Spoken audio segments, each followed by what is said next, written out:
नमस्कार बंधुरा आमी दिशा आपनादेर सबाइके जानाई अनेक अनेक स्वागत। आज के आमी आबारो आरेकटी रेसिपि निये चले एसेछि आपनादेर सामने। आज के आमार रेसिपि भेदा माछेर झाल। तो देखुन माछगुलो ठीक एरकम देखते। এই মাছগুলোকে কিন্তু আমাদের এখানে অনেকে ন্যাদোস মাছও বলে, আমরা তো ভেদা মাছ বলি। আর আপনারা কি নামে চেনেন এই মাছকে একটু কমেন্ট করে বলবেন। তো দেখুন মাছগুলো আজকে বাজার থেকেই কেটে নিয়ে এসেছে, আমি শুধু বাড়িতে পরিষ্কার করে ধুয়ে নিয়েছি। আজকে আর কাটাকাটির ঝামেলা বাড়িতে একদমই করিনি। তো মাছগুলোকে ধুয়ে পরিষ্কার করে নিয়ে একটু নুন হলুদ মেখে নিলাম। নিয়ে কড়াইটা বসিয়ে দিয়ে কড়াতে পরিমাণ মতো সরষের তেল দিয়ে তেলটা গরম করে এর মধ্যে আমি এই খুন্তি দিয়েই মাছগুলোকে ছেড়ে দিলাম। মাছগুলোর এক পাশ ভাজা হয়ে গেছে, আমি উল্টে দিলাম এভাবে। তো সব মাছগুলোকে উল্টে দিলাম, দিয়ে আমি কিছু পেঁয়াজ রসুন কেটে নেব। আরেক পাশ ভাজা হতে হতে দেখুন আমি এদিকে পেঁয়াজ আর রসুনগুলোকে কেটে নিচ্ছি। এখানে আমি একটা রসুন নিয়েছি আর 4-5টা পেঁয়াজ নিয়েছি। এই মাছের ঝালে কিন্তু পেঁয়াজের পরিমাণটা একটু বেশিই লাগবে। পেঁয়াজ দিয়ে এই মাছটা রান্না হবে। এখানে কিন্তু কোনো জিরের গুঁড়ো বা অন্য কোনো মশলা আমি ব্যবহার করব না। এখানে লঙ্কা বাটা, পেঁয়াজ কুচি আর রসুন এই দিয়েই কিন্তু রান্নাটা হবে। আর দেখুন পেঁয়াজগুলো অনেক দিন ধরে ঘরে থেকে কীরকম গাছ বেরিয়ে গেছে। তো আমি পেঁয়াজের পাতাগুলোও দিয়ে দেব। পেঁয়াজটা ছাড়ানো হয়ে গেছে, এখন রসুনটাকেও ছাড়িয়ে নিচ্ছি। নিয়ে দেখুন পেঁয়াজগুলো কুচিয়ে নিয়েছি। আর এদিকে আমি একটা মশলাও করে নেব।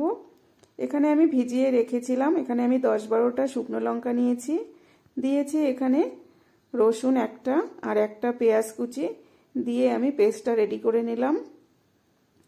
সব মশলাগুলো রেডি করতে করতে কিন্তু এদিকে মাছটাও ভাজা হয়ে গেছে। মাছগুলোকে তুলে নিয়ে এখন কড়াতে আরেকটু তেল দিয়ে দিলাম।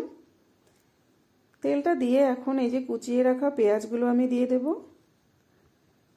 পেঁয়াজগুলো দিয়ে একটু নেড়েচেড়ে এর মধ্যে আমি কিন্তু সামান্য একটু নুন দিয়ে দিলাম। নুন দিয়ে পেঁয়াজটাকে একটু লাল লাল করে ভেজে নিতে হবে। এই মাছের ঝালটাতে কিন্তু এই পেঁয়াজ কুচির পরিমাণটা বেশি দিলে খেতে খুবই ভালো লাগবে। তো দেখুন পেঁয়াজটাকে আমি একটু লাল লাল করে এভাবে ভেজে নিয়েছি। নিয়ে এখন এই যে পেস্ট করে রাখা মশলাটা আমি এখানে দিয়ে দিলাম। মশলাটা দিয়ে এই মিক্সির বাটিটা ধুয়ে আর একটু জল দিয়ে দিলাম। জলটা দিয়ে এখন আমি এর মধ্যে আরও কিছু মশলা দিয়ে দেব। দিয়ে দিলাম 1 চামচ নুন আর 1 চামচ হলুদ গুঁড়ো দিয়ে খুব ভালো করে কিন্তু এই মশলাটাকে আমি কষিয়ে নেব। এখানে কিন্তু আর অন্য কোনো মশলাই লাগবে না, খুব সহজেই কিন্তু এই মাছের ঝালটা রান্না করা যায়। তো দেখুন মশলাটা কিন্তু আমার কষানো হয়ে গেছে, একদম লাল লাল করে এরকম করে কষিয়ে নিতে হবে। যে কোনো মাছের ঝালই কিন্তু এইভাবে যদি আপনারা রান্না করেন খেতে কিন্তু অসাধারণ হবে। যেহেতু মাছের ঝাল সেহেতু এখানে কিন্তু ঝালটাও একটু বেশি লাগবে। তো দেখুন মশলাটাকে কষিয়ে নিয়ে এখন আমি মাছগুলো দিয়ে দিলাম।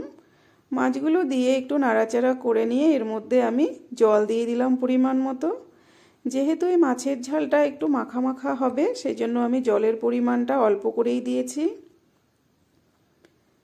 এভাবে বেশ কিছুক্ষণ আমি ফুটিয়ে নেব।